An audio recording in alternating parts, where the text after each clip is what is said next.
The flames were already licking the windows when Ethan Cole made the choice that would shatter his carefully built walls. 3 years of hiding from his past, 3 years of telling himself he was done saving lives, gone in the split second it took for metal to scream against concrete. He didn't know the man trapped inside that burning car was worth billions. He didn't know that pulling him out would pull his own life apart. He just knew he couldn't walk away. Not again. Some debts can't be paid back, and some sins can't be washed clean. That's what Ethan Cole told himself every morning when he looked in the bathroom mirror of his cramped Oakland apartment. The face staring back at him was 34, going on 50 lines carved deep around eyes that had seen too much smoke, too much fire, too much loss.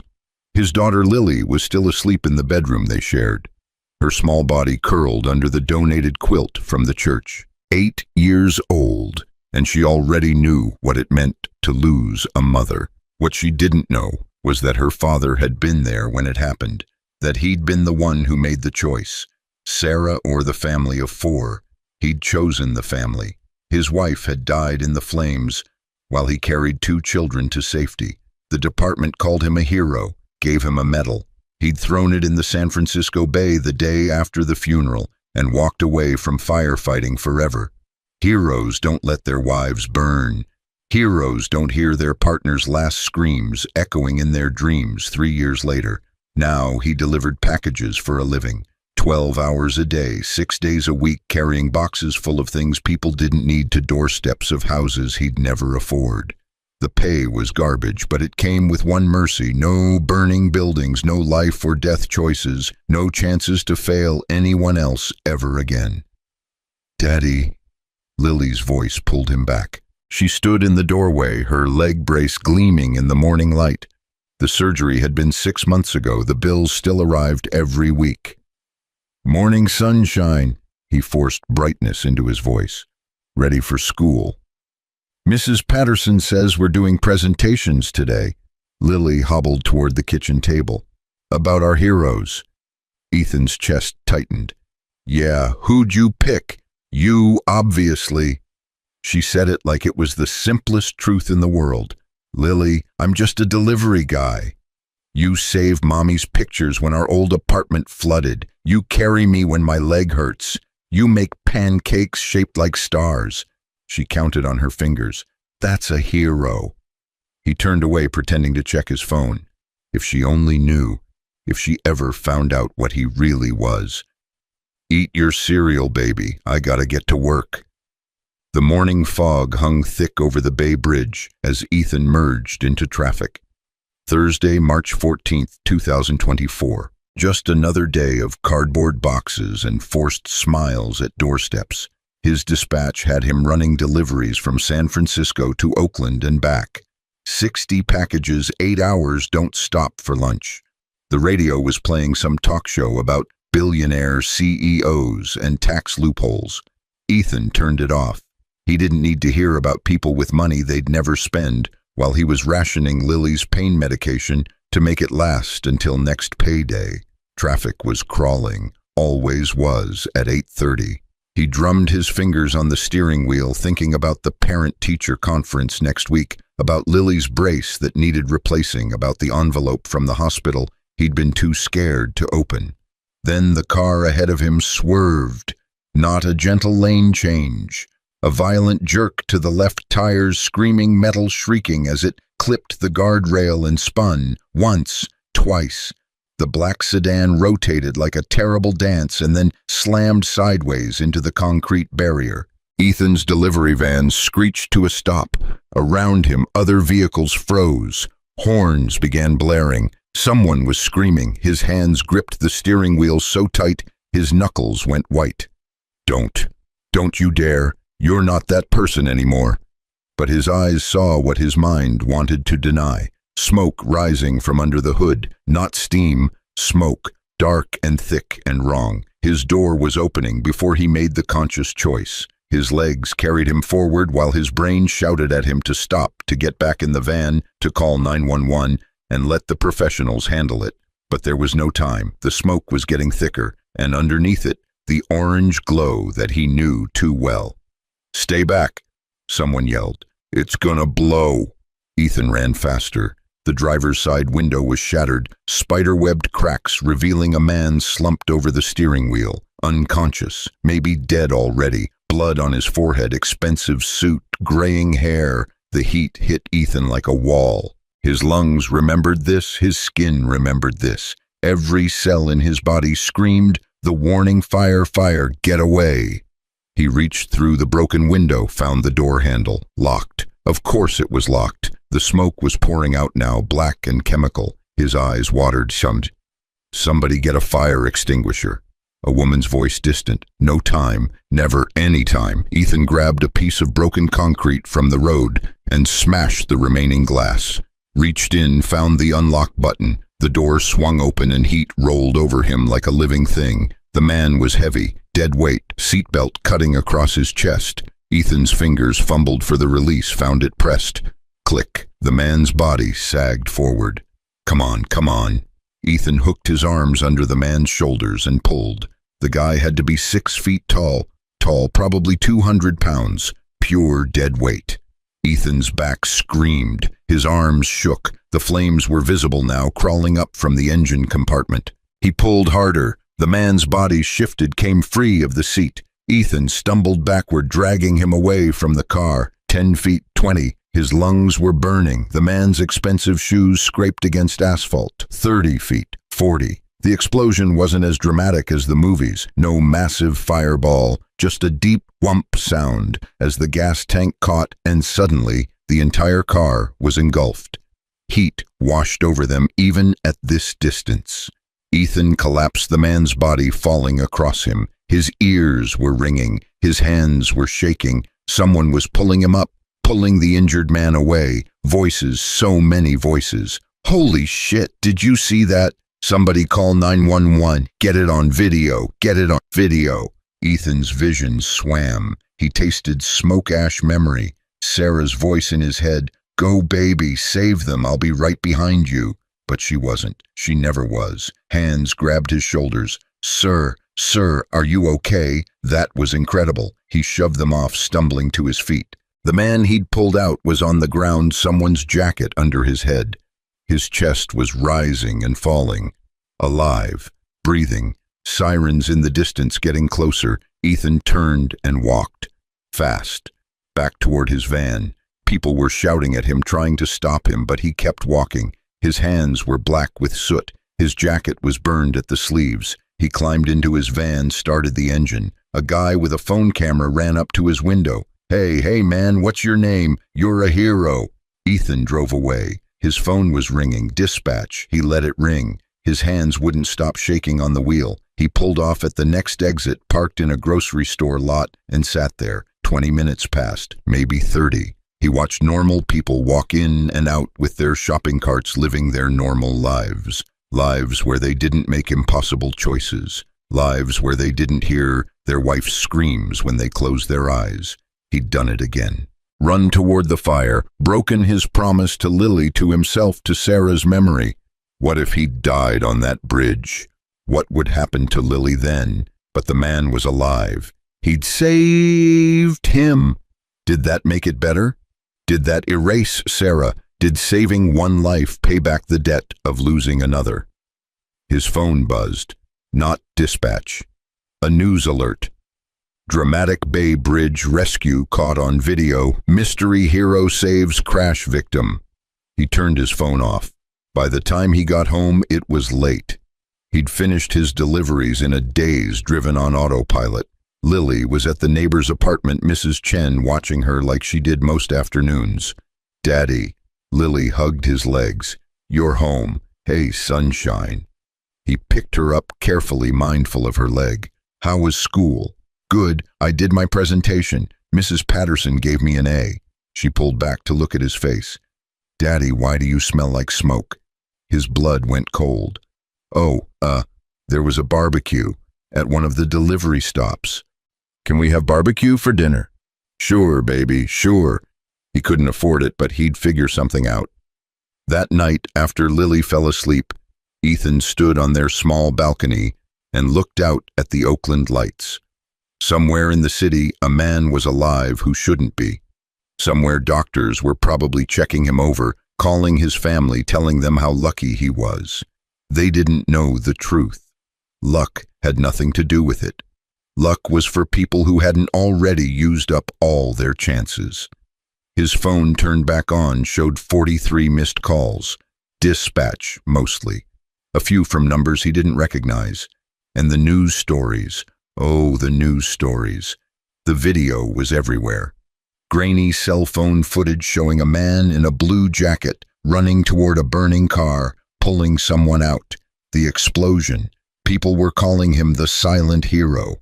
Hashem Bay Bridge hero was trending, but no one had gotten his face. The angle was wrong, just his back, his arms, his movements. Good. He deleted the notifications and went to bed. In his dreams, he was back in the warehouse, flames everywhere, Sarah's voice calling his name. But when he turned around, it wasn't Sarah.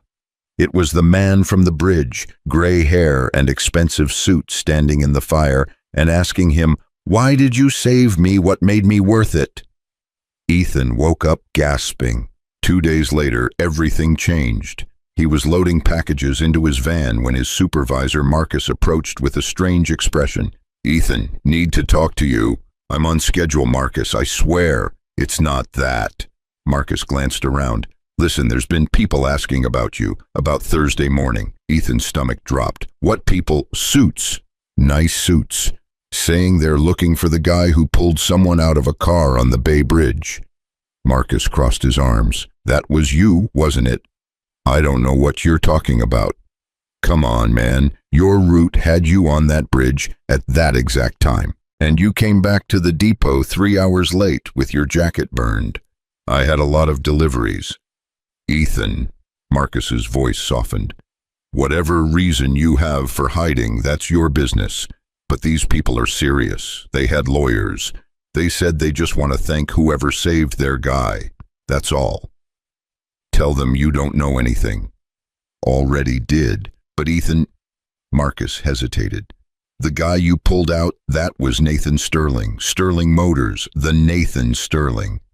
The name meant nothing to Ethan, and he's one of the richest men in California, worth billions, and apparently he really wants to meet the person who saved his life.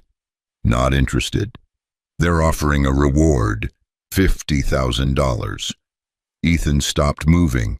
$50,000. That would pay off the medical bills, replace Lily's brace, buy them a year of breathing room, but it would also mean cameras, interviews, his face everywhere, Lily seeing him called a hero again.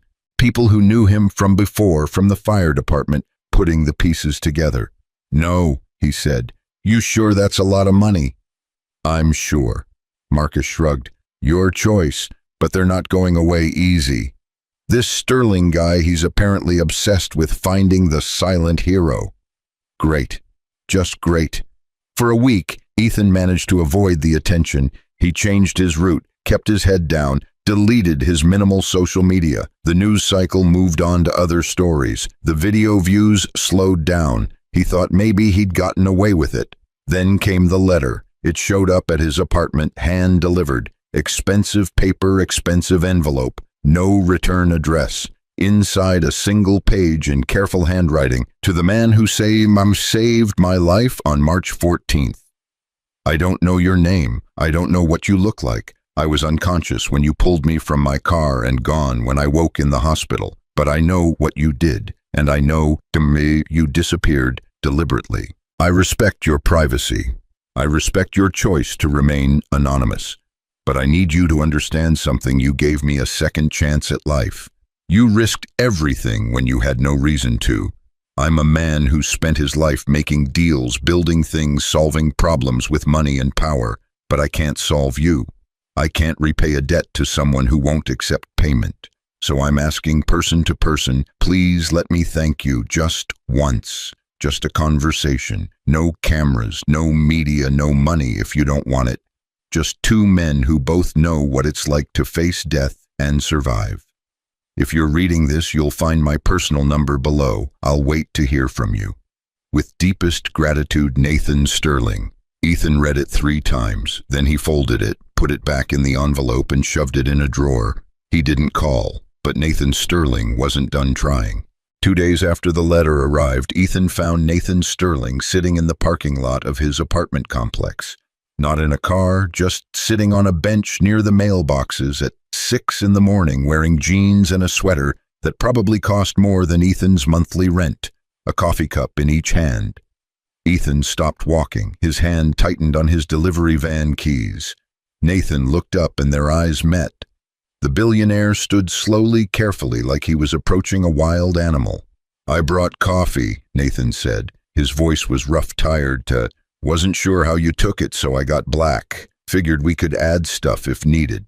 How did you find me? Your license plate was partially visible in one of the videos. My people are good at their jobs." Nathan took a step forward. "I'm not here to ambush you. I just needed to see you." "You need to leave." "I will, after you hear me out." Nathan held out one of the coffees. 5 minutes. That's all I'm asking." Ethan didn't take the coffee. "I got a kid sleeping upstairs. She wakes up and sees cameras out here, sees her dad on the news. Her whole life gets destroyed. You understand that? No cameras, I came alone, no security, no assistant. No one knows I'm here except you and me. Your people tracked down my address. That's not alone." "Fair point." Nathan set both coffees on the bench. "Look, I know you don't want money. I know you don't want attention. The letter made that clear when you didn't respond. But I need you to understand something." His voice cracked slightly. "I was dead. My car was on fire, and I was dead. And you ran toward that. Why? Instinct. Bullshit." Nathan's eyes were sharp now. "People's instinct is to run away from burning cars. Your former fire department, I did my research. You walked away 3 years ago after your wife died in a warehouse fire. You haven't gone near a burning building since, until me."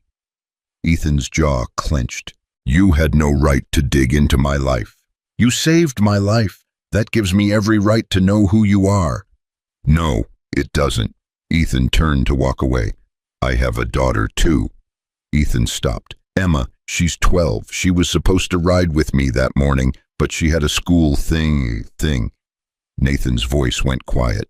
"If you hadn't pulled me out, she would have gotten the call, would have had to identify my body, would have spent the rest of her life knowing her last words to me were, 'Bye, Dad, love you,' through a car window." Ethan turned back slowly. Nathan's hands were shaking. "I'm not a good man. I've fired thousands of people to save my company. I've crushed competitors. I've chosen profit over people more times than I can count. But I love my daughter, and you gave me a chance to keep being her father. So yeah, I tracked you down, and yeah, I'm going to keep showing up until you let me say thank you properly. You just did. That's not enough. It's going to have to be." Ethan walked toward his van. "Stay away from my family, Mr. Sterling. I mean it." He drove away without looking back. In his rearview mirror, Nathan stood alone in the parking lot, hands in his pockets, watching him go. But Nathan Sterling hadn't built a billion-dollar company by accepting no for an answer. Over the next week, things started happening, small things, weird things. The hospital called to say Ethan's medical bills had been paid in full by an anonymous donor. When Ethan called to demand they reverse it, they said the payment was irreversible and marked as a gift.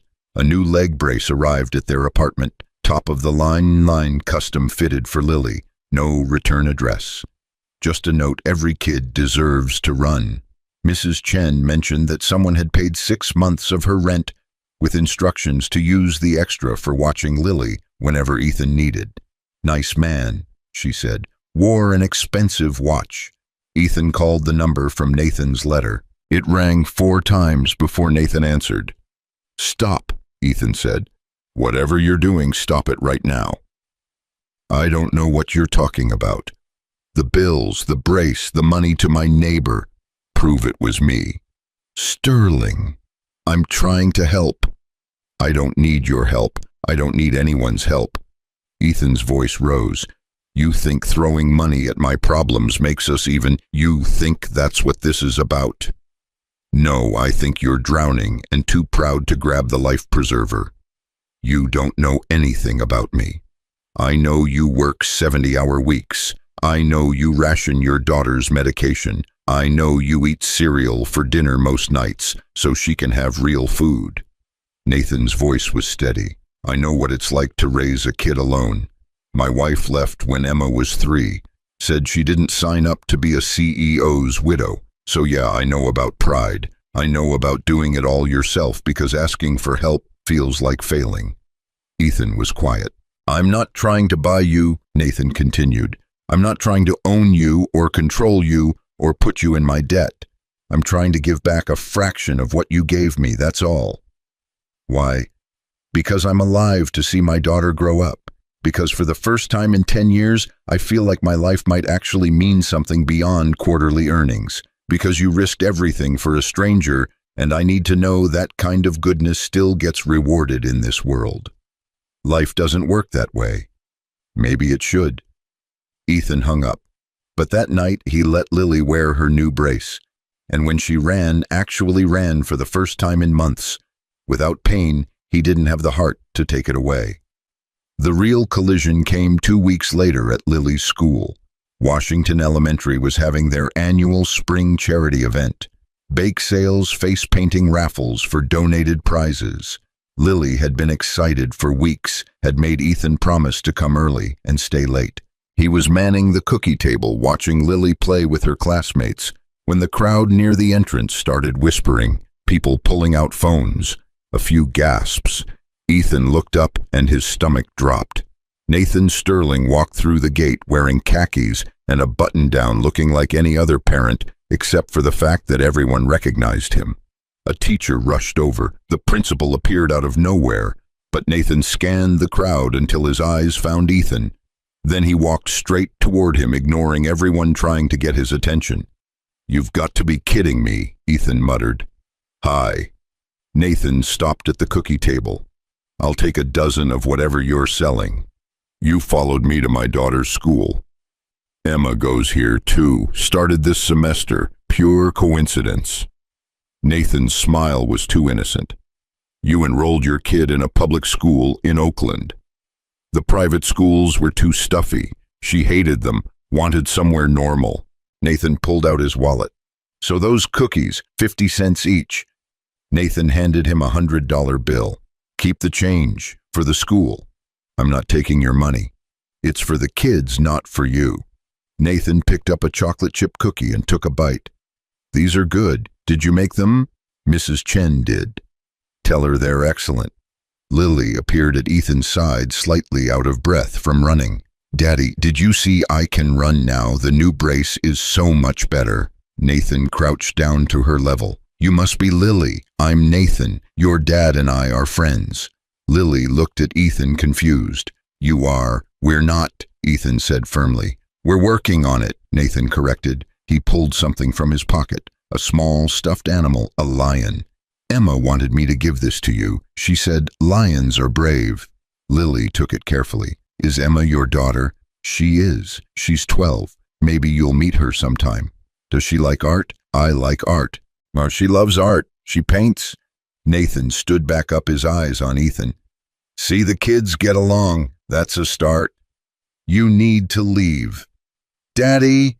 Lily grabbed his hand. "Don't be rude. He gave me a lion." "Listen to your daughter. She's smarter than both of us." Nathan ate another cookie. "Walk with me." "No. Please." Something in Nathan's voice made Ethan pause. Not entitlement, not expectation, just exhaustion and hope mixed together. "Lily, stay where Mrs. Chen can see you okay." "Okay, Daddy." Ethan followed Nathan away from the crowds toward the empty basketball court. They walked in silence for a moment. "You're really going to keep this up?" Ethan finally said. "Until you stop fighting me, yeah." "Why does this matter so much to you?" Nathan stopped walking. "You want the truth, the real truth." "That'd be refreshing." "I was driving to a meeting when I crashed. Important meeting. Merger deal worth $300 million. I was on the phone not paying attention, cut someone off." Nathan's voice went flat. "The accident was my fault. I was so busy thinking about money and deals and winning that I almost killed myself. And then you, a delivery driver making what, 30 grand a year. You ran into fire to save my worthless ass. You're not worthless. I felt worthless, lying in that hospital bed, realizing how close I came to leaving Emma alone in this world over a phone call about stock prices. Nathan turned to face him. You didn't know who I was. You didn't know if I was good or bad, rich or poor. You just knew someone needed help. That's who you are, and I spent 2 weeks trying to find you because I needed to know that person existed, that not everyone in this world has an angle. Ethan was quiet, and then I found out you were living in a 1-bedroom apartment with mounting debt, working yourself to death, and still refusing help because accepting it would hurt your pride. Nathan's laugh was bitter. You know, but that made me realize that I'd spent 50 years of my life thinking money solved everything, but it doesn't solve you. Nothing I offer makes a dent, and I don't know whether to be frustrated or grateful. Both, probably. Yeah. Nathan sat down on the bleachers.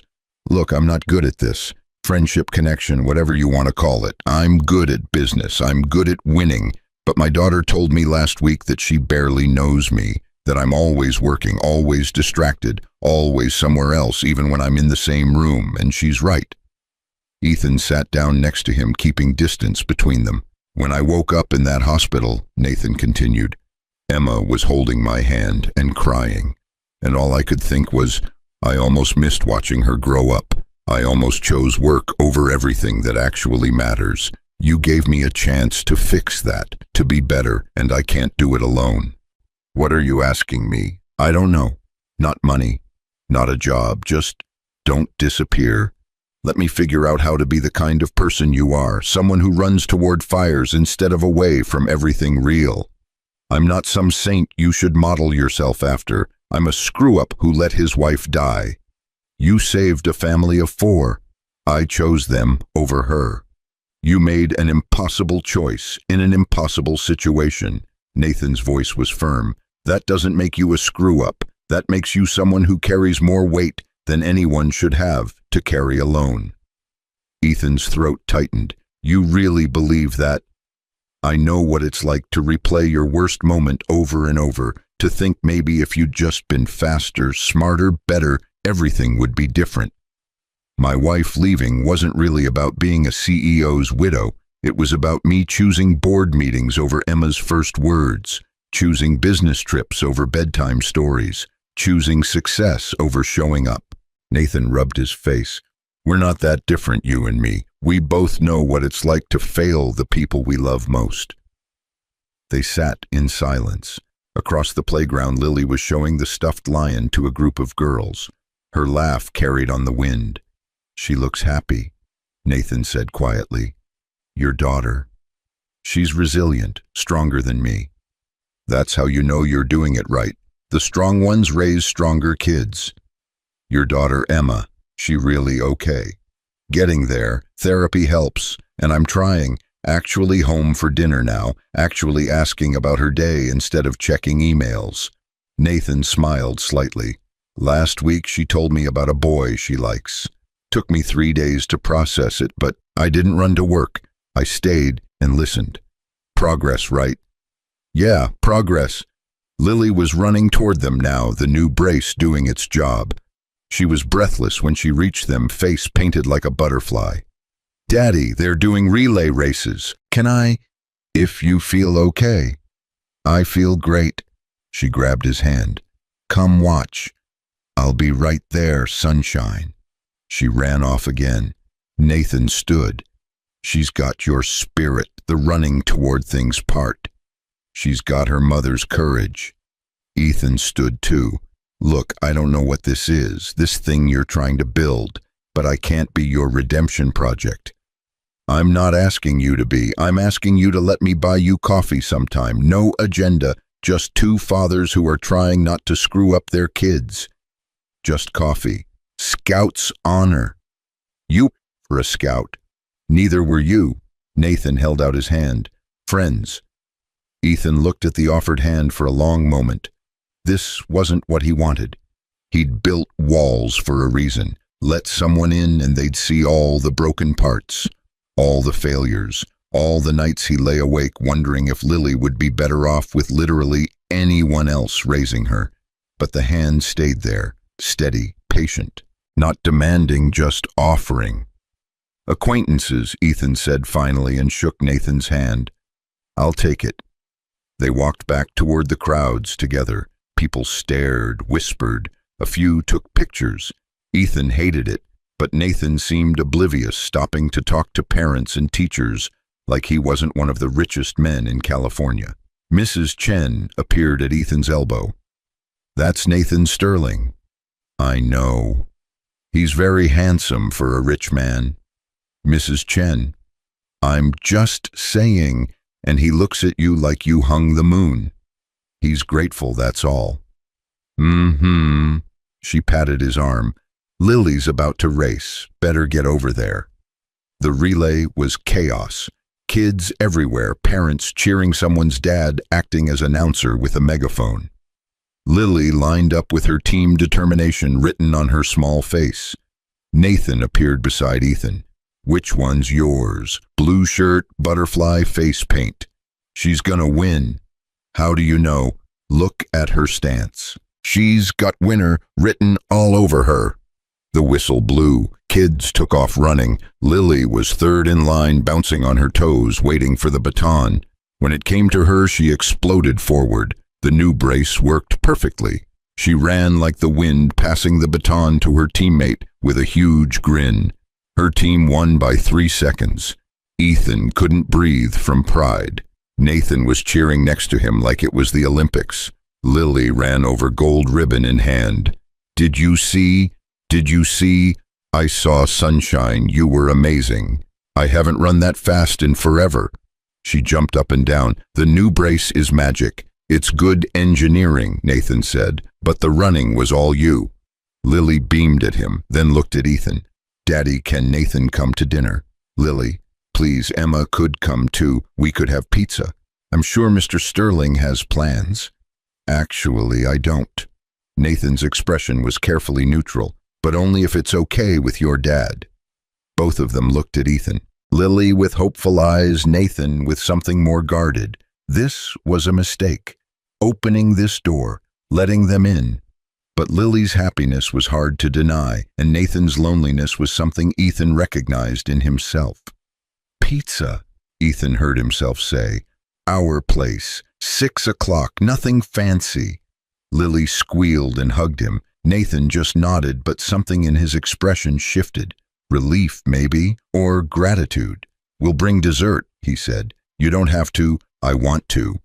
And somehow, impossibly, Ethan's carefully controlled world cracked open just a little bit more. Ethan spent the next 3 hours panicking about having a billionaire in his apartment. He scrubbed the kitchen counter 4 times, hid the stack of unpaid bills in a drawer, threw away the broken chair he'd been meaning to fix for 6 months, looked at his threadbare couch, and wondered if Nathan would even sit on it. "Daddy, you're acting weird." Lily watched him from the doorway, still wearing her relay ribbon. "I'm cleaning." "You cleaned yesterday and the day before." "Well, I'm cleaning again. Because Mr. Sterling is coming. Because we have guests." Lily hopped over and sat on the couch he'd been eyeing. "He's nice. I like him." "You just met him." "So he gave me a lion and he cheered really loud when I won." She hugged the stuffed animal. "Why don't you like him?" "I didn't say I don't like him. You make that face when you talk about him, the same face you make when the hospital calls." Ethan stopped scrubbing. His 8-year-old daughter was too perceptive for her own good. "It's complicated, sunshine. Adults always say that when they don't want to explain." She swung her legs. "Emma's lucky. Her dad has time for pizza. You never have time." The words hit him like a punch. "Lily, I work so much because I know, because of money, because of my leg, because Mom's not here." She said it matter-of-factly without blame, which somehow made it worse. "But you're always tired, Daddy. And Mr. Sterling doesn't look tired. He looks happy." "Mr. Sterling has different problems than we do." "Like what?" "Like figuring out what to do with too much money instead of too little." Lily thought about this. "That sounds easier." "It's not. Trust me." The doorbell rang at exactly 6 o'clock. Of course, Nathan was punctual. Ethan took a breath and opened the door. Nathan stood there with Emma beside him holding a bakery box. The girl was tall for 12 with dark hair and a ponytail and her father's sharp eyes. She wore paint-stained jeans and looked terrified. "Hi," Nathan said. "This is Emma." "Hello, Mr. Cole." Emma's voice was barely above a whisper. "Just Ethan, come in." They filed into the small apartment. Ethan watched Nathan take in the space with one sweep of his eyes. The cramped kitchen, the couch that doubled as Ethan's bed, the closed door to the bedroom where Lily slept. The whole place could probably fit in Nathan's garage. But Nathan just smiled. "Nice place, feels like home." "It's small." "Small is good. My house is too big. Emma gets lost in it sometimes." Emma nodded. "I have to yell to find Dad." "We never have to yell here." Lily appeared from the bedroom suddenly shy. "Hi." "Hi." Emma held out the bakery box. "We brought brownies with frosting." "I love brownies." Just like that, the girls disappeared into the bedroom to look at Lily's drawings. The door closed behind them, leaving Ethan alone with Nathan in the kitchen. "Beer." Ethan opened his fridge. "It's cheap stuff, fair warning." "Perfect." Nathan took the offered bottle and twisted off the cap. "Thanks for having us." Emma was excited all afternoon. She doesn't have many friends yet. The new school thing. Yeah, her old friends were... Nathan paused. "Let's just say when you have money, it's hard to know who likes you versus who likes what you can give them. Emma figured that out the hard way last year. Kids can be brutal. Adults too." Nathan leaned against the counter. "You did all this for us, the cleaning.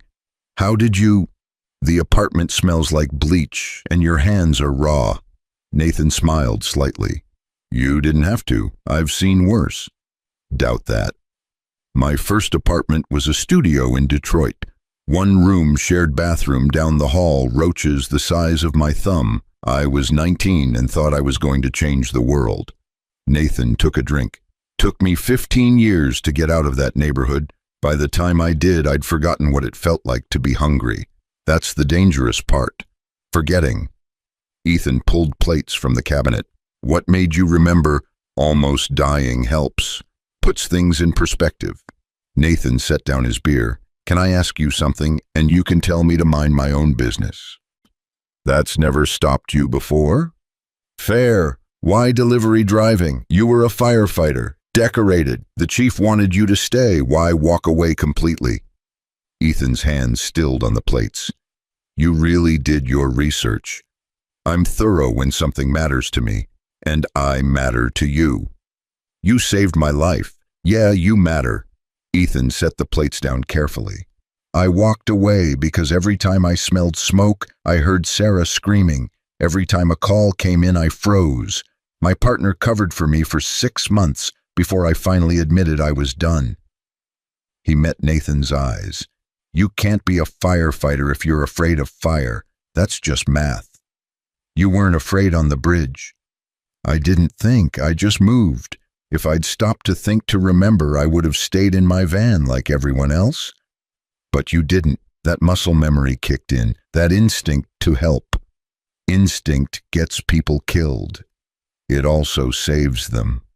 Giggles erupted from the bedroom. Both men looked toward the closed door.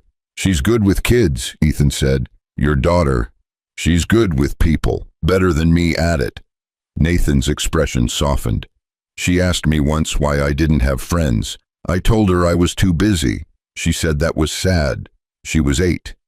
Out of the mouths of babes." "Right," Nathan laughed.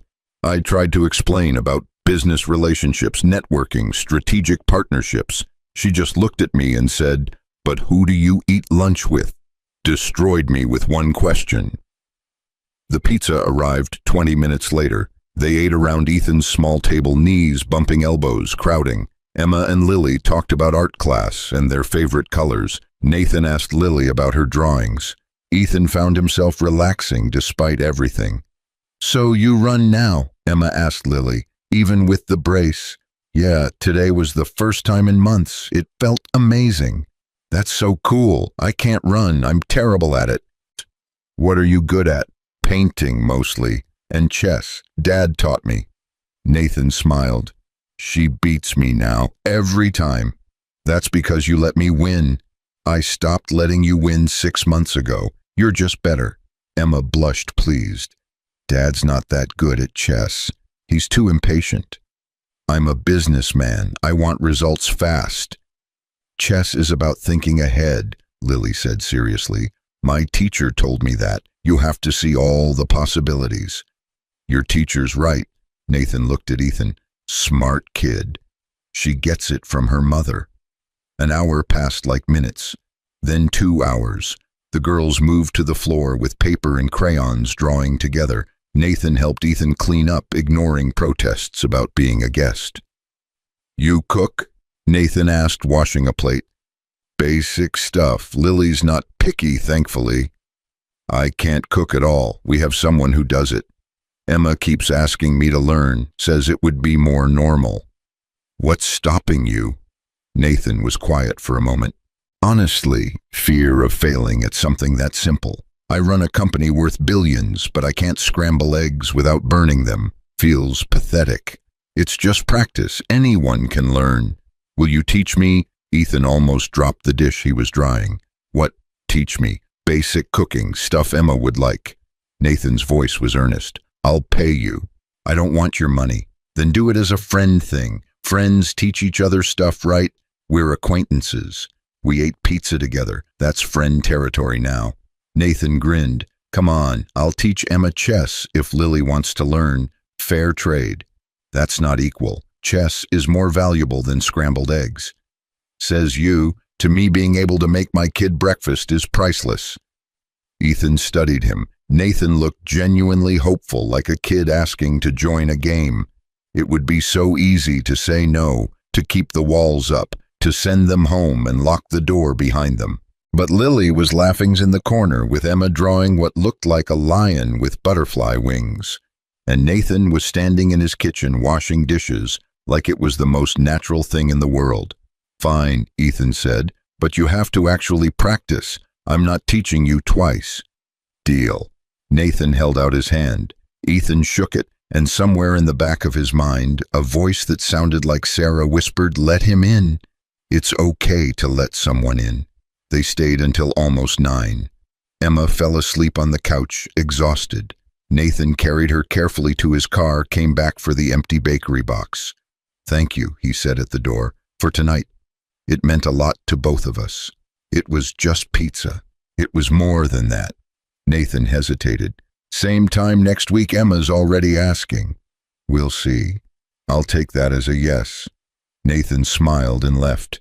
Ethan closed the door and leaned against it. Lily was already in her pajamas, teeth brushed, bouncing on her bed. That was so fun. Emma's my new best friend. Can we really do it again? Maybe. Please, Daddy, please. We'll see sunshine. Get some sleep.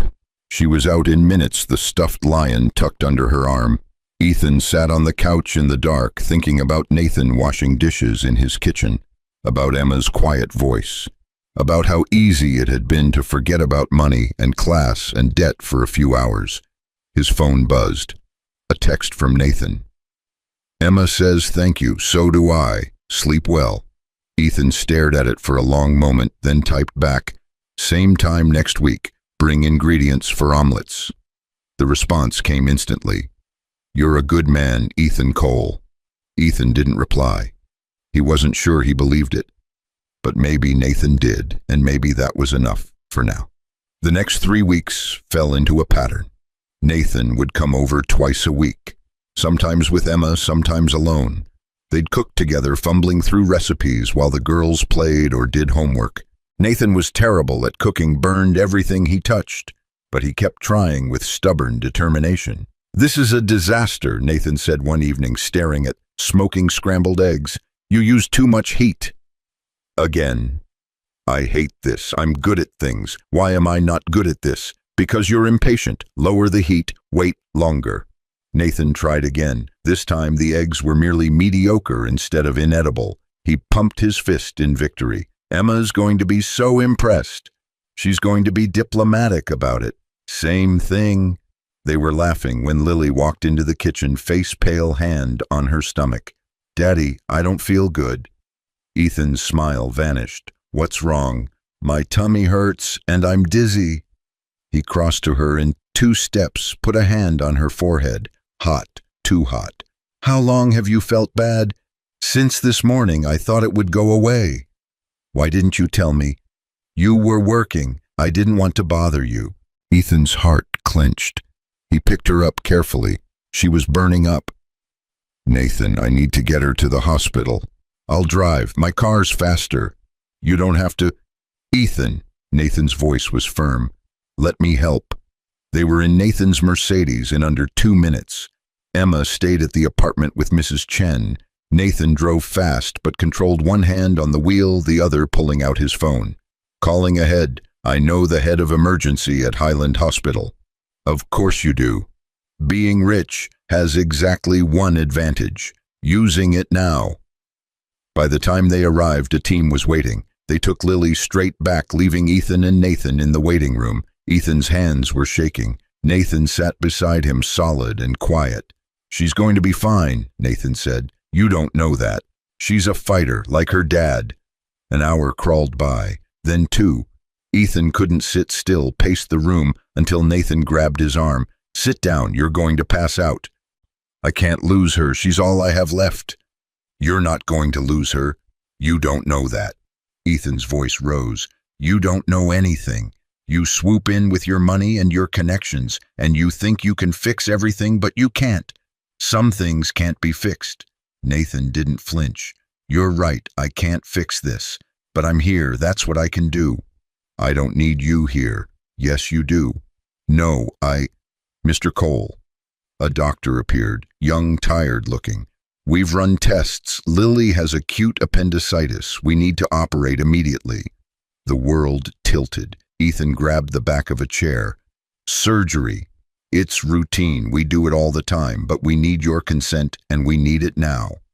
"How much?" "The surgery. How much does it cost?"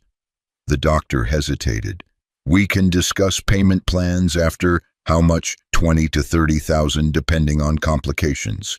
Ethan's knees buckled. Nathan caught him. "Do the surgery, now. I'll handle the cost." "No." Ethan shoved him away. "No, I don't want your money." "Ethan, your daughter needs surgery." "I know that, but I can't keep taking from you. I can't keep being in your debt." "This isn't about debt." Nathan's voice cracked. "This is about Lily. She needs help, and I can give it. Why won't you just let me help?" "Because I'm her father. I'm supposed to provide for her. I'm supposed to protect her, and I can't even afford to save her life." Ethan was shouting now, tears streaming down his face. "I failed Sarah, and now I'm failing Lily, and you standing here with your checkbook just proves that I'm not enough. I will never be enough." The waiting room went silent. Other people stared. The doctor looked uncomfortable. Nathan stepped closer, his voice dropping. "You think I don't know what it feels like to not be enough? I have all the money in the world, and my daughter barely knew me until 3 months ago. I've missed every important moment of her life chasing success. You work 70 hours a week to give Lily everything she needs. You're at every school event. You know her favorite color, her favorite foods, her dreams. You're there. That's what enough looks like. I can't pay for the surgery. So let me, not because you're not enough, but because Lily needs it and I can give it. That's what friends do." "We're not friends." "Yes, we are, whether you admit it or not." Nathan turned to the doctor. "Do the surgery. Send all bills to my office. Nathan Sterling Motors." The doctor nodded and rushed off. Ethan sank into a chair, head in his hands. Nathan sat beside him. "I hate you," Ethan whispered. "I know. I hate that you can do this, that you can just write a check and fix everything. Money doesn't fix everything. It fixes this, that's all." They sat in silence while doctors operated on Lily. Ethan couldn't stop shaking. Nathan got him coffee, got him water, got him a sandwich he couldn't eat. Stayed when Ethan told him to leave. Sat when Ethan needed silence. Talked when Ethan needed distraction. 3 hours later, the doctor emerged. She's okay. The surgery went perfectly. She'll need to stay overnight for observation, but she's going to be fine. Ethan's legs gave out. Nathan caught him again, held him up while he sobbed into his shoulder. All the fear, all the pride, all the resistance came pouring out. Nathan just held him solid and steady, not saying a word. When Ethan finally pulled away, his face was red and wet. I'm sorry. Don't be. I said terrible things. You said honest things. That's different. The money is already paid. It's done. And before you argue, think about what Lily would want. Would she want you drowning in guilt, or would she want you to accept help so you can actually be there when she wakes up? Ethan closed his eyes. The second one. Then let it go. Just this once, let it go. They went to Lily's room together. She was asleep, small and pale, in the hospital bed, but breathing steadily. Ethan pulled a chair next to her and took her hand. Nathan stood at the door. I'll go check on Emma. Let you have time. Nathan, he turned back. Thank you, Ethan said quietly, for everything, for being here, for Lily. Just thank you. Nathan's expression softened. That's what friends do. Even when you don't want to admit we're friends. We're friends, Ethan admitted. God help me, we're friends. Good, because you're stuck with me now. He left, and Ethan sat in the quiet hospital room holding his daughter's hand, finally understanding what Nathan had been trying to tell him all along. Kindness wasn't a debt, it was just kindness, and maybe, just maybe, he was allowed to accept it. Lily came home 3 days later with strict instructions to rest, and a prescription for pain medication Ethan didn't have to ration. Nathan had seen to that too, though Ethan was trying not to think about it, trying to let it go like Nathan said. Mrs. Chen had made soup. Emma brought flowers she'd picked herself. Nathan carried Lily up the stairs because the elevator was broken again, careful with every step, like she was made of glass. I can walk, Mr. Sterling, Lily protested. I know, humor me. Dad does this too, carries me when I don't need it. That's because we're both overprotective. Nathan set her gently on the couch. It's a dad thing. You'll understand when you're older. Emma sat next to her, already pulling out a sketchbook. I drew something for you while you were sleeping. It was a picture of 2 lions, one big and one small, standing together. Lily's eyes went wide. It's beautiful. The little one is you, the big one is your dad because he's brave like a lion. Lily looked at Ethan, who was standing in the kitchen trying not to cry. Again, he'd cried more in the last week than in the 3 years since Sarah died. Daddy is brave, Lily agreed. He saved Mr. Sterling from a fire. I know, Dad told me. Emma's voice was reverent. That's so cool. It wasn't cool, Ethan said quickly. It was dangerous and stupid, and I shouldn't have done it. But you did, Nathan said from the doorway, and I'm here because of it. And we're all friends now, Lily added. So it was good that you did it. Ethan couldn't argue with her logic, even though part of him wanted to. The part that still believed heroes got people killed. Nathan stayed for dinner, then stayed to help clean up, then stayed because Emma and Lily were watching a movie and it seemed cruel to interrupt. By the time they finally left, it was almost 10 and Ethan was exhausted. You okay? Nathan asked at the door, voice low so the girls wouldn't hear. Tired, grateful, confused. That's fair. It's been a week. Yeah. Ethan leaned against the doorframe. Thank you for everything. I don't know how I'll ever repay you. You already did, on the bridge. That's not the same. It's exactly the same. You gave me my life back. I'm just trying to make yours a little easier. Nathan hesitated. Can I ask you something and you can say no? Here we go. I'm serious. You can absolutely say no. What is it? Nathan took a breath. I want to start a foundation. Community emergency response. Teaching regular people first aid, CPR, basic rescue skills. So when something happens, more people can help instead of just standing there with their phones. Ethan's chest tightened. That's a good idea. I want you to run it. No. Ethan, no, absolutely not. Or just hear me out. I'm not going back to that world. I told you, I'm done. This isn't firefighting. It's teaching, empowering people. You'd be saving lives without running into burning buildings. I said no. Ethan's voice was firm. Find someone else. There is no one else. You're the only person I trust to do this right. I'm a delivery driver, and you're a decorated firefighter who understands trauma and loss and what it takes to actually help people. You're exactly who should be doing this. Nathan, I can't. Ethan's voice broke slightly. I can't go back. Every time I smell smoke, I see her. Every time someone talks about rescue, I hear her screaming. I can't live in that world again. It will destroy me. Nathan was quiet for a moment. Okay. I won't push. I'm sorry, I asked. He turned to leave, then stopped. But think about it, not for me. For all the people who could be saved by someone who knows what you know. That's all I'm asking. Just think about it. He left before Ethan could respond. That night, Ethan couldn't sleep.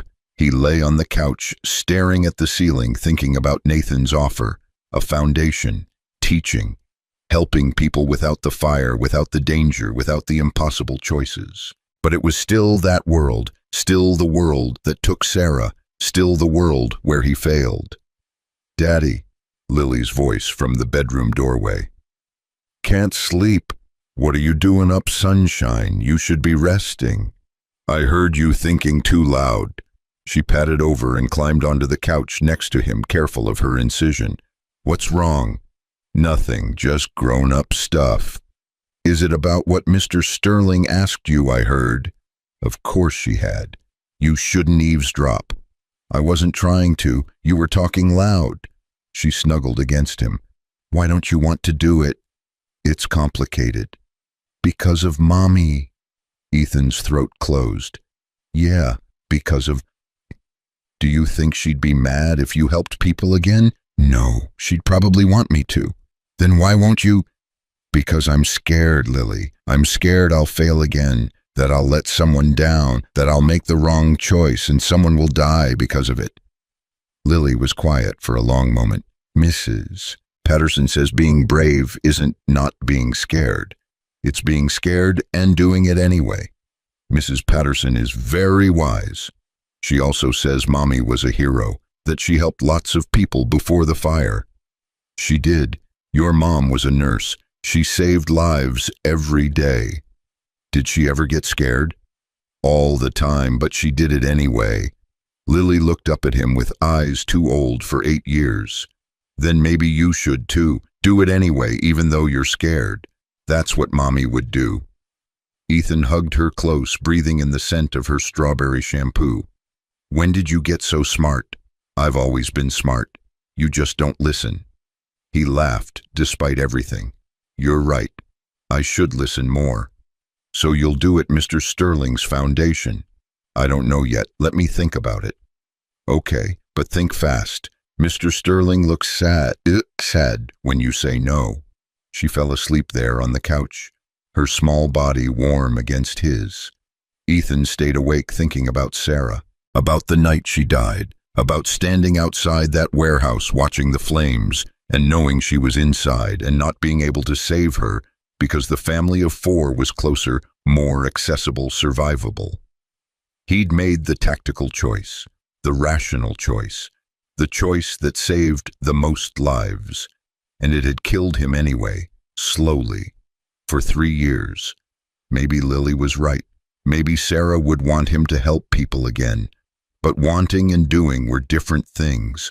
Wanting didn't stop the nightmares, didn't stop the panic that seized his chest when he smelled smoke, didn't stop the crushing weight of responsibility that came with every life you tried to save.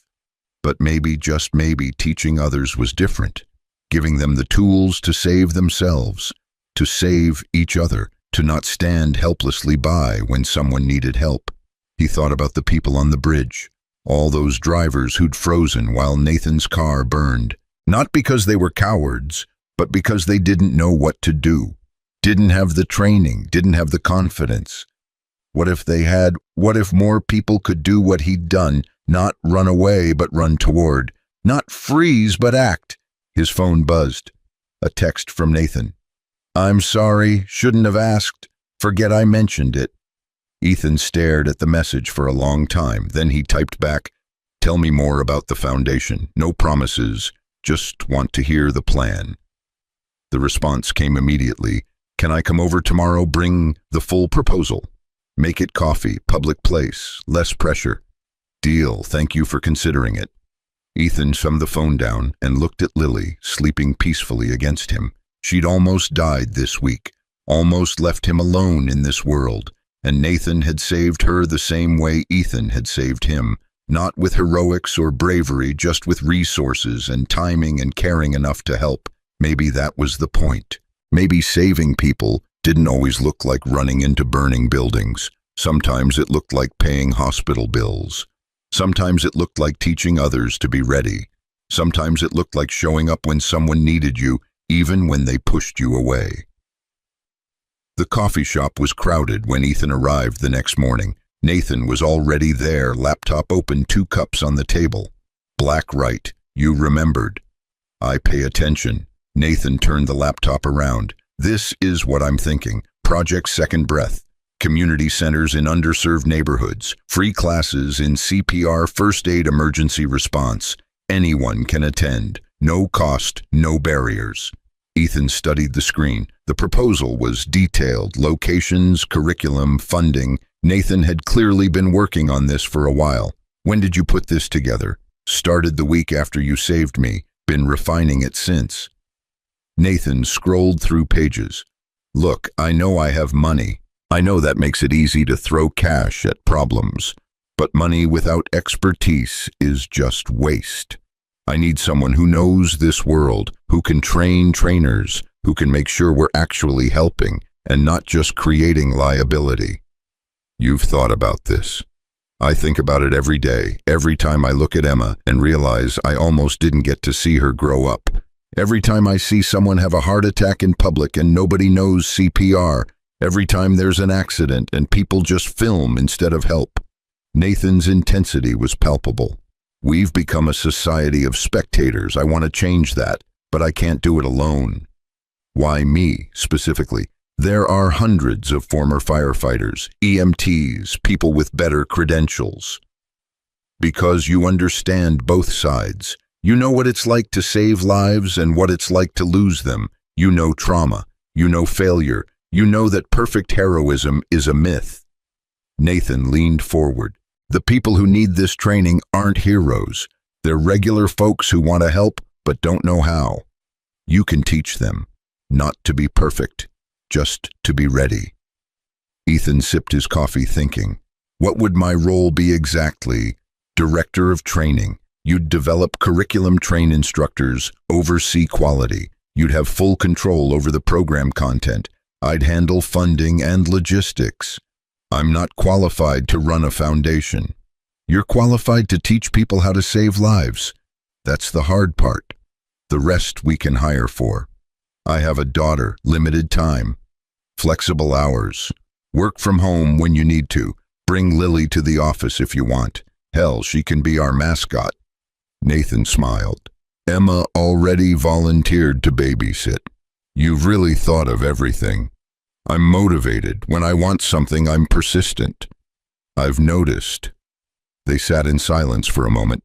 Around them, people typed on laptops, talked on phones, lived their normal lives. Lives that could change in an instant. Lives that could be saved with the right knowledge. "I'm terrified," Ethan admitted quietly. "Of what?" "Of failing. Of teaching someone something wrong and them dying because of it. Of being responsible for lives again. Of all of it. You're going to fail sometimes. That's inevitable. But you'll also succeed. And the successes will outnumber the failures because you'll be teaching hundreds of people. Thousands eventually. The math works in your favor. Math doesn't account for the weight of each individual failure. No, but it accounts for impact. And Ethan, you could have massive impact here. Real, measurable lives, saved impact." Ethan closed his eyes. He could see Sarah in his mind, in her nurse's scrubs, tired from a double shift, but still smiling, still caring, still showing up day after day to help strangers because that's what you did when you had the skills and the heart. She would do this, without hesitation, without fear, with her whole being. "I need one condition," Ethan said. Nathan sat up straighter. "Name it." "We name it after Sarah, the Sarah Cole Emergency Response Initiative. She was a nurse. She saved more lives than I ever will. If we're doing this, her name goes on it." Nathan's expression softened. "That's perfect. She'd be honored. She'd say it was too much fuss, but yeah, she'd be proud." "Is that a yes?" Ethan took a deep breath. "It's a yes, but I want to start small. One community center, prove the concept before we scale. And I want Lily involved somehow, age-appropriate stuff. She needs to see that helping people doesn't always mean losing them." "We can do that, whatever you need." They shook hands across the table, sealing something that felt bigger than either of them. A partnership, a purpose, a way forward that honored the past without being trapped by it. "When do we start?" Ethan asked. "How about Monday? That's 4 days away." "Too soon." "No, it's perfect." Nathan grinned. "Welcome to the team, Director Cole." "Don't call me that. It sounds wrong." "You'll get used to it." They spent the next 2 hours going through details. Location, budget, hiring timeline. Ethan had more ideas than he expected. Scenarios to practice, skills to emphasize, ways to make training accessible and not intimidating. "You're a natural at this," Nathan observed. "I'm winging it." "You're passionate. That's better than experience." By the time Ethan got home, his head was spinning with possibilities. Lily was on the couch with Emma, both girls doing homework. "How'd it go?" Lily asked immediately. "I took the job." "Really?" She tried to jump up, winced, remembered her incision. "Daddy, that's amazing." "We'll see. Might be a disaster." "It won't be. You're going to help so many people." She hugged him carefully. "Mommy would be so proud." "Yeah, she would." Emma smiled at him. "Dad's been nervous all morning. He really wanted you to say yes." "Why?" "Because he said you're the best person he knows.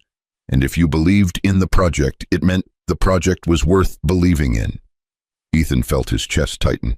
"Your dad said that—" "Yeah, he talks about you a lot." "Emma," Nathan's voice from the doorway, slightly embarrassed. "We talked about oversharing." "It's not oversharing if it's true." "It's still oversharing." Ethan laughed. "It's okay. I talk about you too. Lily can confirm." "Daddy says you're stubborn but good-hearted." Lily supplied helpfully. "See, oversharing is genetic." Nathan joined them in the small living room. "So, we're really doing this. We're really doing this. I have champagne in the car. Should we celebrate?" "I don't drink champagne." "Then I have sparkling cider for the kids." "Of course you do." They spent the evening planning and laughing and imagining a future that felt possible instead of impossible. Emma and Lily designed a logo. Nathan ordered dinner from a fancy restaurant. Ethan let himself hope carefully, like testing ice on a frozen lake. The first community center opened 6 weeks later in West Oakland.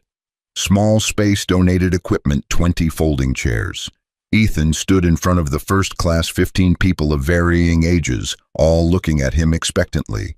His hands were shaking. His mouth was dry. This was a mistake. He couldn't do this. He was going to freeze up, forget everything, fail these people before he even started. Then he looked at the back row and saw Nathan sitting there with Lily and Emma. Nathan gave him a thumbs up. Lily beamed at him. Emma waved, and somehow that was enough. "Hi!" Ethan started, voice rough. "My name is Ethan Cole. 3 years ago I lost my wife in a fire. I was a firefighter. I couldn't save her." The room was silent. "I'm telling you this because I want you to know that I understand fear. I understand failure. I understand standing frozen while someone needs help and not knowing what to do." He took a breath. "But I also understand that we can change that. We can give ourselves and each other the tools to act instead of freeze, to help instead of watch. And today, we start." The class was attentive, engaged. When he demonstrated chest compressions, they practiced seriously. When he showed them how to treat burns, they took notes. When he talked about staying calm in emergencies, they nodded like they understood. By the end of 2 hours, everyone could do basic CPR. Everyone knew how to stop bleeding. Everyone had a little more confidence than when they'd walked in. "You're naturals," Ethan told them. "All of you. This stuff isn't hard, it's just practice. Keep coming back, keep learning, and I promise you'll be ready when someone needs help." After class, a woman approached him, maybe 50, wearing scrubs. "Thank you," she said simply. "I'm a home health aide. I see patients alone all day. I've always been terrified something would happen and I wouldn't know what to do. Today changed that. Come back next week, we'll cover more. I'll be here, and I'm bringing my daughter." She left, and Ethan felt something shift inside him. Something that had been frozen for 3 years started to thaw. Nathan appeared at his elbow. "You were incredible." "I was terrified." "Couldn't tell, you seemed confident." "I'm a good actor." "You're a good teacher, there's a difference." Nathan handed him a bottle of water. 15 people today. Word's going to spread. Next class will be bigger." "I don't know if I'm ready for bigger." "You will be, one step at a time." Lily ran over Emma close behind. "Daddy, you were so cool. You saved that dummy's life like 100 times." "It's not a dummy, it's a training mannequin." "Same thing, but you were amazing. Everyone was watching so carefully. Because they want to learn, they want to help people. That's pretty special." "You're special," Lily said matter-of-factly. "Mommy knew it. Now everyone else will know it too." Ethan picked her up, careful of her healing incision. "What did I do to deserve you?" "You're a good daddy. That's enough." They locked up the center together, turned off the lights, set the alarm. Ethan took one last look at the space. Small, simple, nothing fancy. But it was a beginning, a way forward, a reason to wake up that wasn't just survival. Outside, Nathan's car was waiting. "Let me drive you home. I can take the bus." "I know you can, but I'm offering." Ethan climbed in. The girls fell asleep in the back, almost immediately exhausted from excitement. Nathan drove slowly through Oakland streets. "Thank you," Ethan said quietly, "for pushing me, for believing in this, for not giving up when I said no. Thank you for saying yes, for trusting me, for being brave enough to try again." Nathan glanced at him. "We make a good team." "Yeah, we do." They drove in comfortable silence, two men who'd saved each other in different ways, building something neither could have built alone. And somewhere Ethan imagined Sarah smiling. 6 months passed like water through fingers.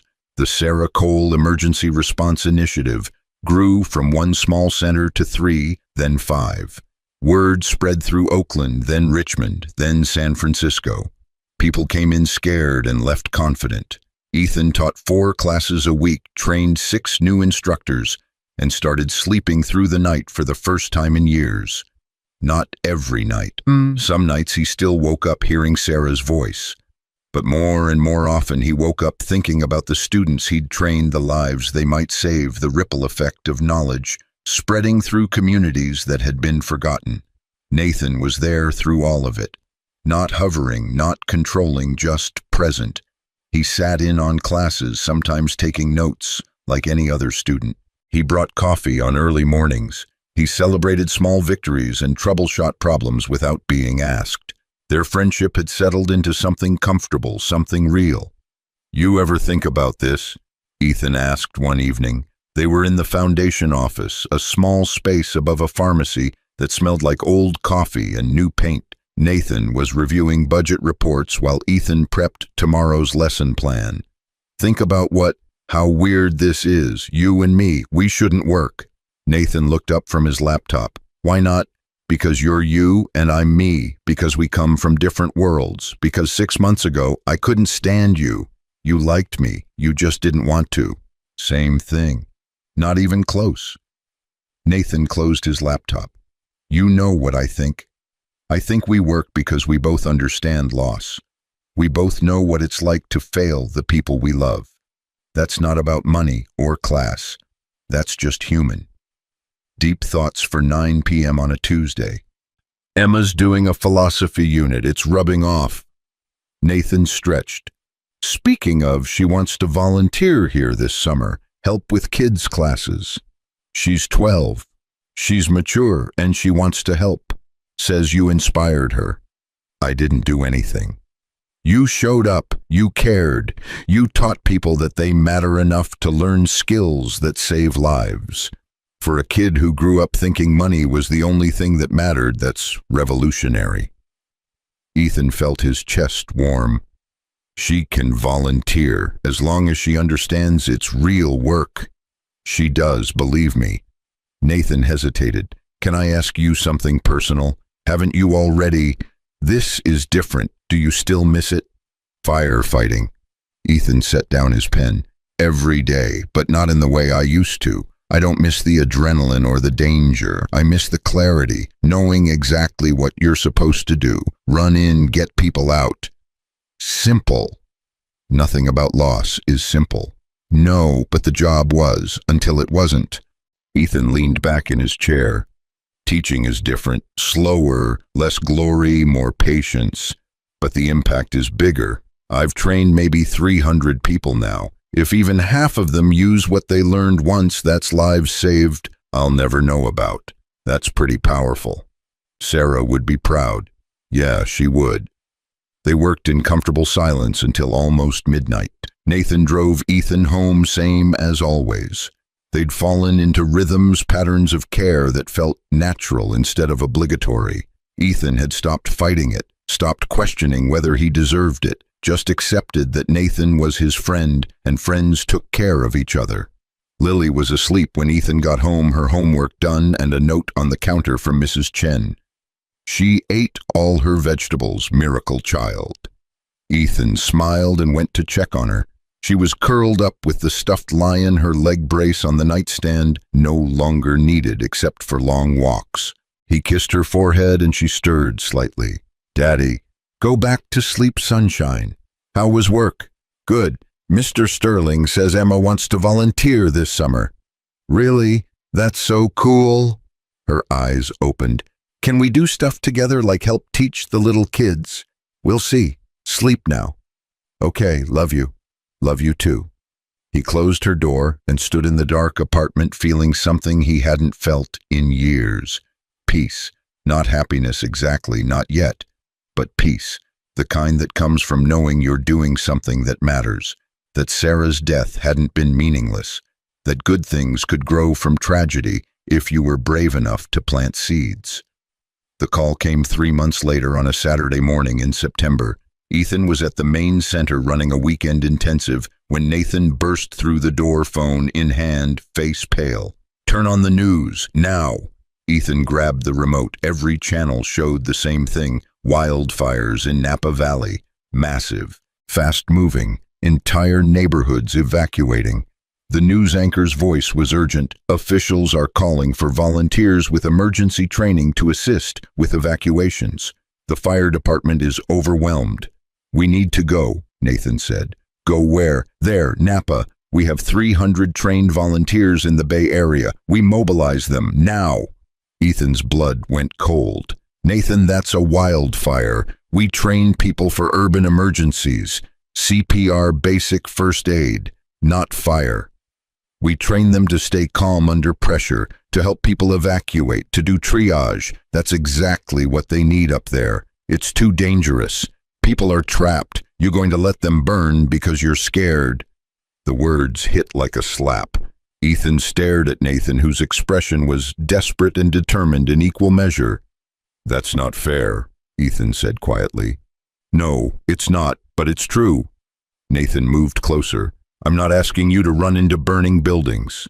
I'm asking you to coordinate volunteers who can help with evacuations. That's it, from a safe distance.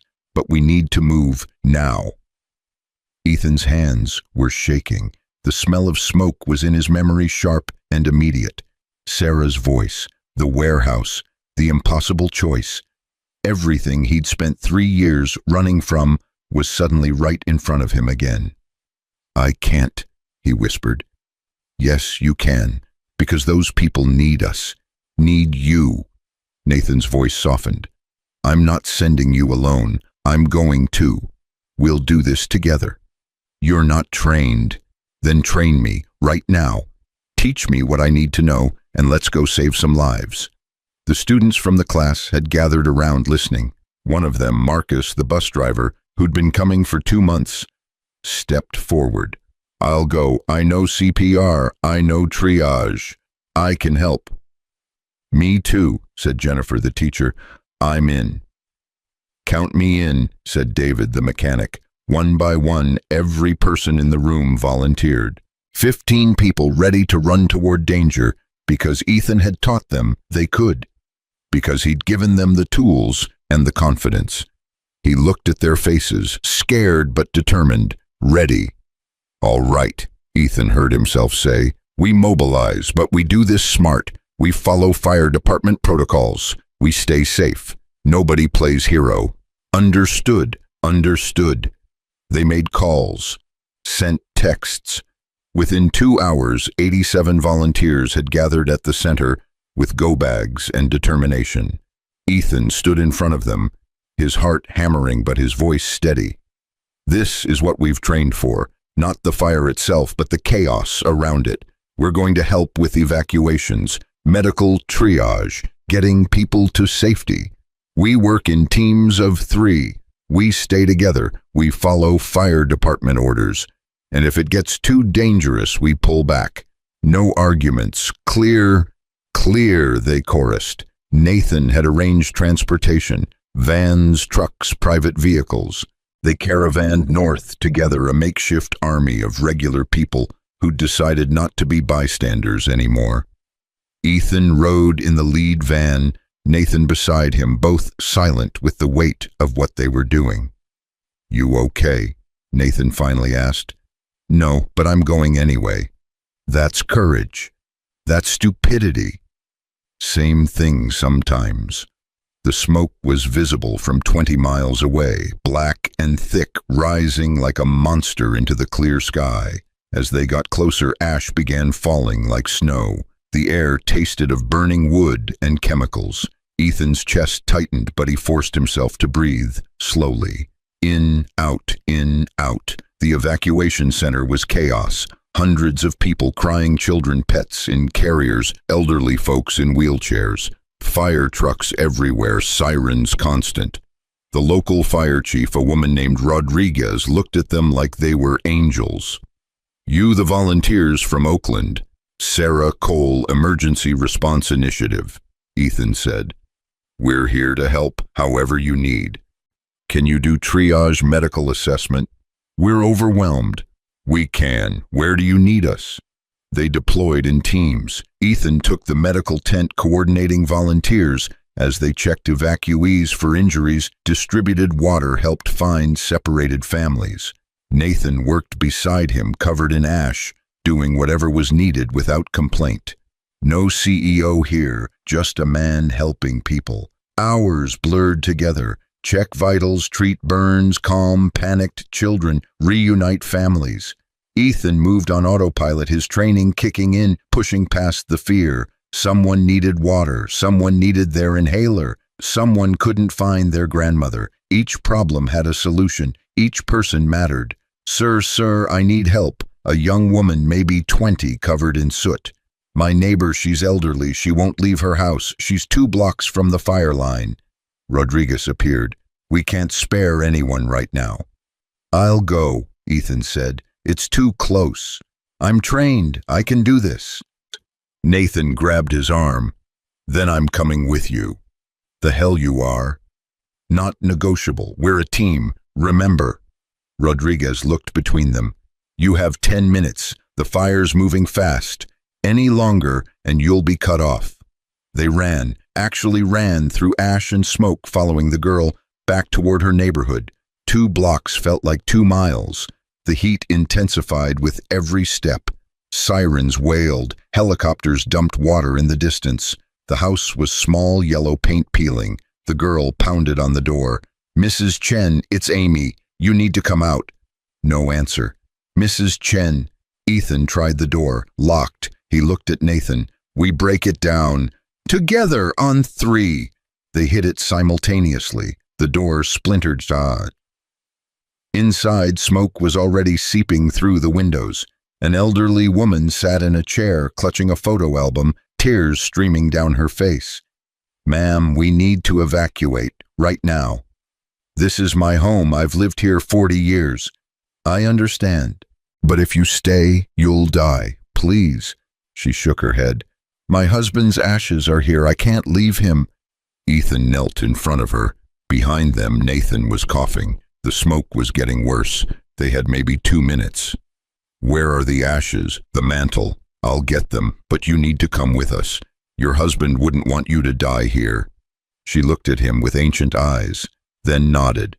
Nathan grabbed the urn while Ethan helped the woman up. Amy took her other arm. They moved as fast as they could toward the street.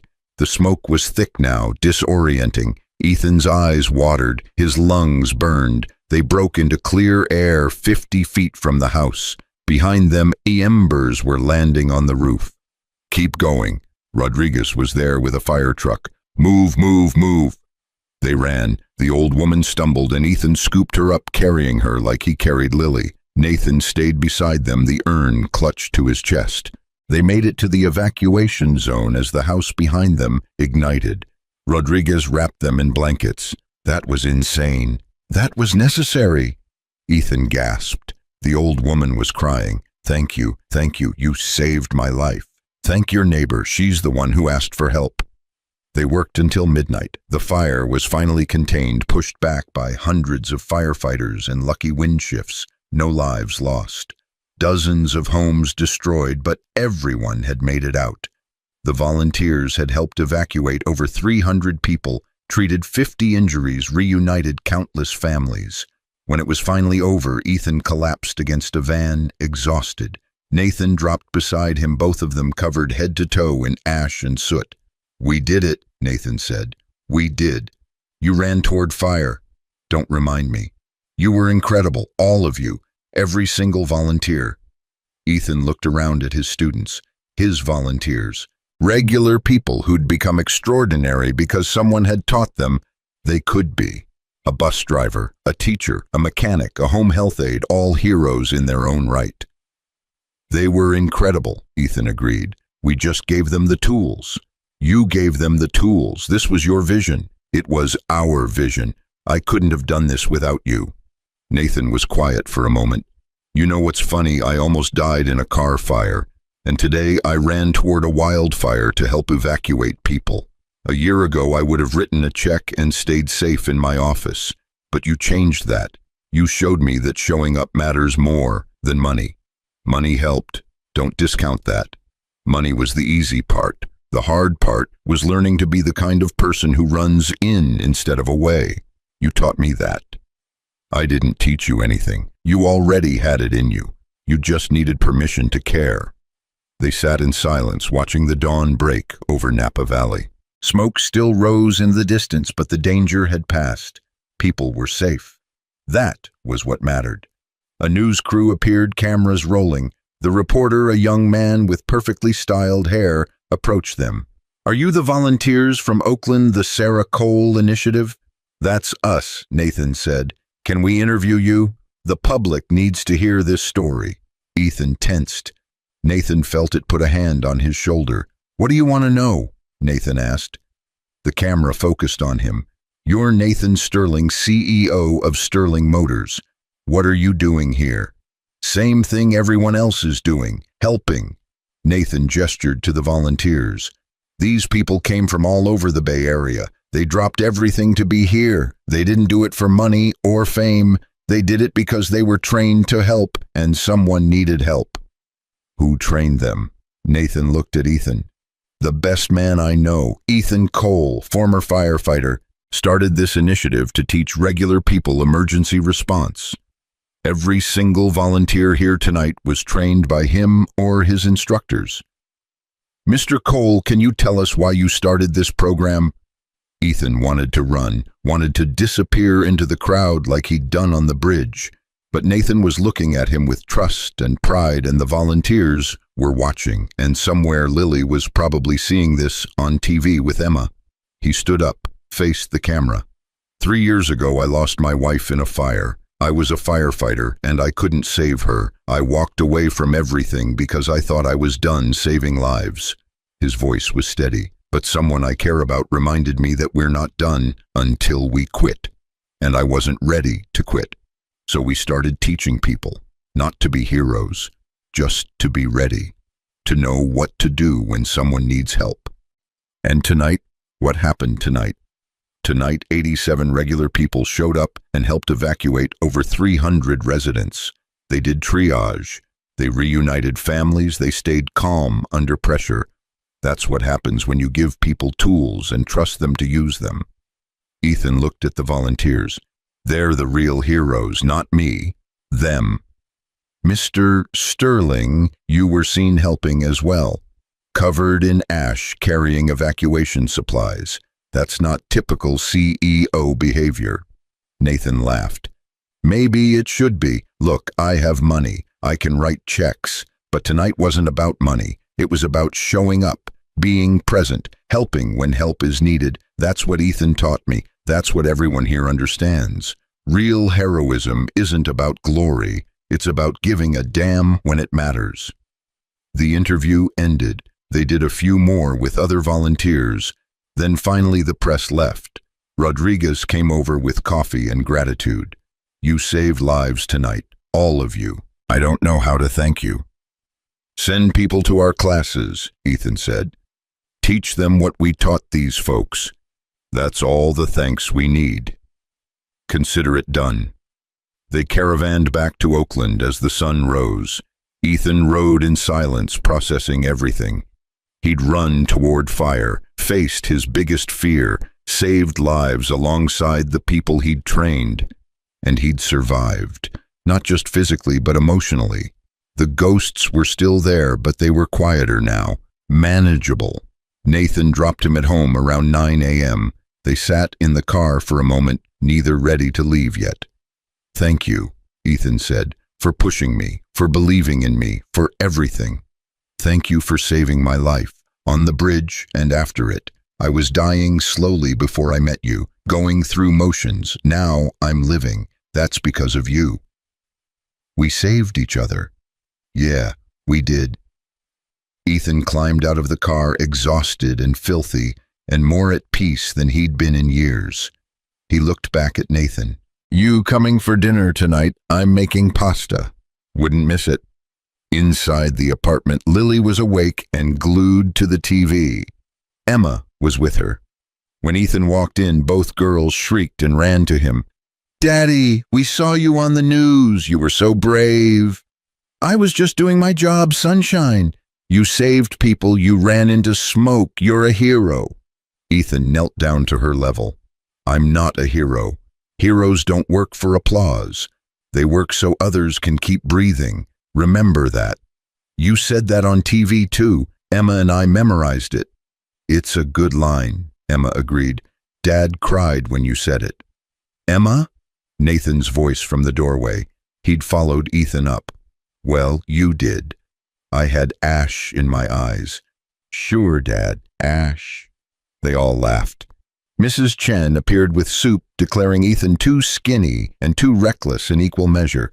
They sat around the small apartment eating and talking and replaying the night's events. Normal people having a normal Sunday morning after doing something extraordinary.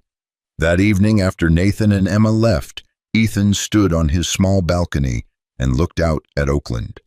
The city lights twinkled below. Somewhere out there, 300 people were alive because of what his volunteers had done. Somewhere families were reunited. Somewhere an old woman had her husband's ashes safe. His phone buzzed, a text from Nathan. Emma wants to know if Lily can come to the beach next weekend. No pressure. Ethan smiled and typed back, yes, we'd love to. Another text, you're not alone anymore. You know that, right? Ethan's throat tightened. He typed slowly, I know, thank you for not giving up on me. Never. That's what friends are for. Ethan set the phone down and looked up at the stars. He thought about Sarah, about the night she died, about the 3 years he'd spent running from his own pain. He thought about the bridge, about pulling Nathan from that car without thinking about how one moment of instinct had changed everything. Some debts couldn't be repaid, some losses couldn't be fixed, but some broken things could be rebuilt into something stronger, something better, something that honored what was lost while embracing what could still be gained. He'd walked away without a word that day on the bridge, disappeared into the crowd, tried to stay invisible, but fate had followed his silence. And in the end, the life he'd saved had saved him right back. Inside the apartment, Lily was singing to herself. Happy, healthy, whole. That was what mattered. That was what Sarah would have wanted. Not for him to be perfect or fearless or heroic. Just for him to keep trying, keep showing up, keep helping where help was needed. He could do that. With Nathan's friendship, with his volunteers' dedication, with Lily's love, with Sarah's memory guiding him forward instead of holding him back. Ethan took a deep breath of Oakland air and felt something settle in his chest. Not happiness, not yet, but peace. Real, deep, lasting peace. The kind that comes from knowing you're exactly where you're supposed to be, doing exactly what you're meant to do. He went inside, locked the door, and went to read Lily a bedtime story about brave lions and the people who loved them. Outside, the city lived and breathed and moved forward, and so did he, one day at a time, one life at a time, one moment of courage after another, because in the end, that's what saving someone really meant. Not grand gestures or perfect heroism, just showing up when someone needed you, being present, caring enough to try, and sometimes, if you were very lucky, being saved right back.